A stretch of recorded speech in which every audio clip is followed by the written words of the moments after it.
Você que está buscando sítio com ótimo custo-benefício, hoje nós vamos te apresentar a melhor opção da região metropolitana.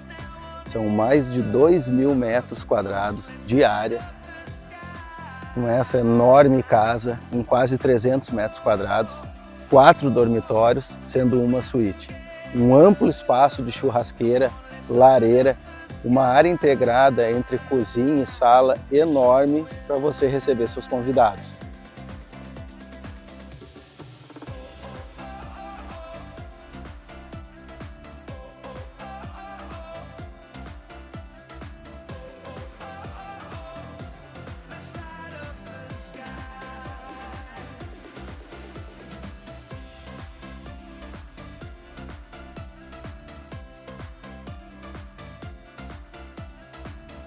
Pessoal, vem comigo, vou apresentar um pouquinho do que esse sítio oferece para nós.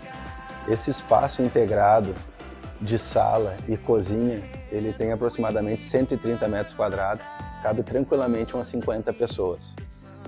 Então aqui a gente tem esse espaço, uma bela de uma lareira, um barzinho rústico,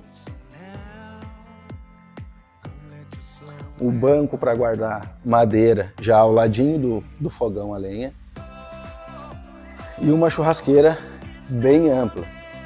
Aqui também a gente tem um espaço de cozinha.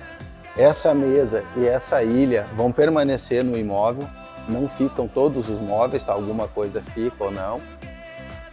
E agora aqui, olha o espaço dessa dispensa. Dispensa barra lavanderia. Agora aqui eu vou apresentar para vocês os 4 dormitórios, sendo uma suíte. Fica no vídeo que vale muito a pena.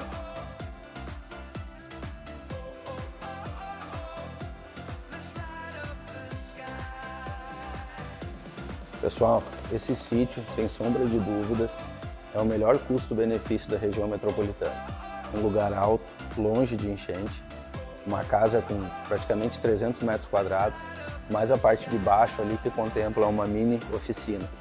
Esse imóvel hoje a gente consegue estar finalizando a venda apenas com R$375 mil.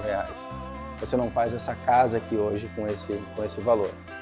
E o lote desse imóvel, ele tem mais de 2.000 metros. Então é perfeito, não é nem muito grande, nem muito pequeno. E a gente está aqui a menos de 30 quilômetros de Canoas. É muito boa a localização e o valor desse imóvel. Não deixa de conferir.